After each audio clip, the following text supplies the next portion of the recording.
մասեր ունեցել ենք նախորդ 20-30 տարում,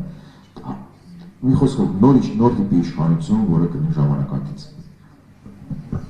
Շնորհակալություն մինչև ամփոփիչ հարցին անդրադառնալը անվուզը շատ երկար ու հանգամանալից վերլուծեց, ես համաձայն եմ շատ եզրակացությունների հետ, վերջում մի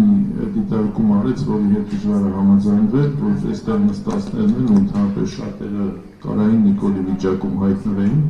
չէ, Երվան ջան, չէին կարող հայտնվեին այդ վիճակում, այդ վիճակում հայտնվելու համար պետք է հատուկ այդ վիճակի համար պատրաստված ու ստեղծված լինես, այդ վիճակում չես կարող, բոլորը չեն կարող, իրանց կաշին փրկելու համար Արցախը հանձնեն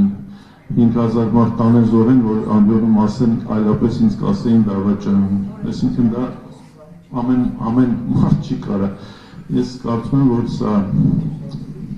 ինչի է սա կարևոր հարց և ինչի ես որոշեցի անդրադառնալ, որովհետև մենք ի վերջո պետք է նաև բոլորս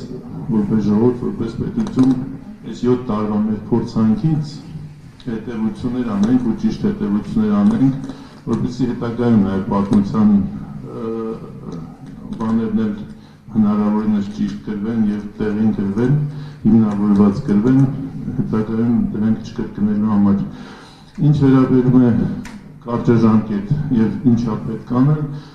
նախ կարծում եմ 7 ամիս ժամանակը քիչ ժամանակ չի, որ էլի ինչ-որ բաներ պատահի մեր երկրի հետ, իհարկե իշխանություններ կոչվածների ջանքերով կամ իրանց նախաձեռնությամբ կամ իրանց այսպես ասած շահերից բխող, որը ի վնաս պետության լինել և իմպիչմենտը որպես ամենաարագ եղանակ պետք է միշտ պահել օրակարգում և դրան միշտ պատրաստ լինել ցանկացած բանի, որովհետև չի բացառում իրադարձությունները զարգանան այնպես, որ դա լինի ակնհայտ հնարավոր գործընթաց, որ չասենք, բա հնարավոր է, բայց հիմա պատրաստ չենք։ Եթե նույնիսկ ընտրությանը մնացել է 1 ամիս և իմպիչմենտը հնարավոր է, ուրեմն պետք է իմպիչմենտին գնանք, ոչ թե ասել դες զբաղված ենք ընտրություններով։ Որովհետև այս իշխանությունից ամեն ինչ է հնարավոր, նույնիսկ ակնհայտ հաղթած ընտրությունները ընդդիմության կարող են սրանք վերածել բանի։ Այս առումով համաձայն եմ Երվանի հետ, որ իրանք կորցնելու շատ բան ունեն և իրանք ամեն ինչ անելու են, որպեսզի պահեն իշխանությունը և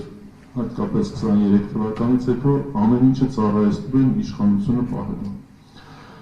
Իսկ ընտրությունների գնալու իմաստով ուղղակի ընդդիմության ներսում պետք է լինեն ներքին կանոններ, միմյանց հետ համագործակցված, միմյանց հետ ներդաշնակ աշխատելու,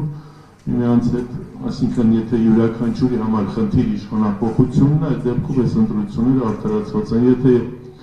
մեծ մասի համար խնդիրը զուտ մի քանի մանդատ փախցնելն է, այդ դեպքում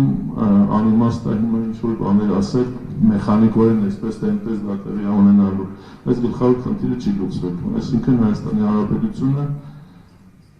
ևս 5 տարի ու դրանից հետո արդեն Աստված գիտի թե ինչ է։ Պարոն Բոժան, ուզում եք արձագանք